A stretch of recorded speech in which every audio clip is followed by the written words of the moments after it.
তো আমাদের অন্যান্য আসনের চাইতে এখানে সবচেয়ে বেশি ভোট আপনারা দিয়েছেন। বিরোধীতে যারা আছে আপনারা জানেন পার্সেন্টেজ হিসাবে আমরা খুব কমই নেই, যদিও মেকানিজম যাই হয়েছে ওটা দেখা যাবে পরে। সবচাইতে বড় বিষয়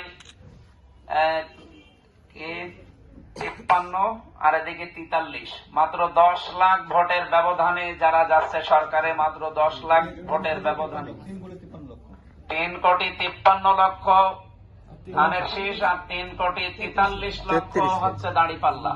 তার মানে আমরা একেবারে কম নেই। যারা আজকে অন্তত উল্টাপাল্টা করছেন সরকারে আমরা আছি সব আমরা হয়ে গেছি, না, এখানে পেয়ার পদ্ধতিতে নির্বাচন কি বলে হা না ভোটে, এখানে আমরা হাতে অলরেডি 60%-এর উপরে এগিয়ে আছি, 67% উপরে এগিয়ে আছি আমরা, 67 না 68।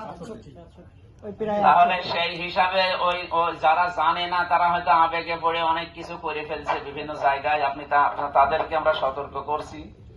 এখানে কুষ্টিয়া জেলায় আমি নাম ধরে বলছি, আমি মুফতি আমির হামজা এমপি, এখানে সর্বোচ্চ দায়িত্ব আল্লাহ আমাকে দিয়েছে।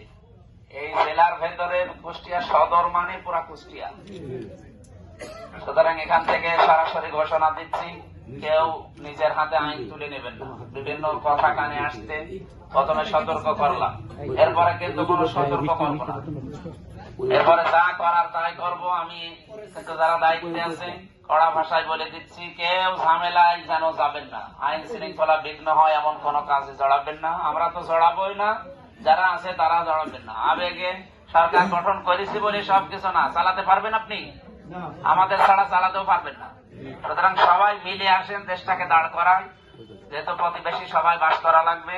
এখন যেন এসপি কে ডিসি কে ওসি কে কল দেওয়া না লাগে, এরকম পরিবেশ হলে কিন্তু আপনাদেরই ক্ষতি হবে।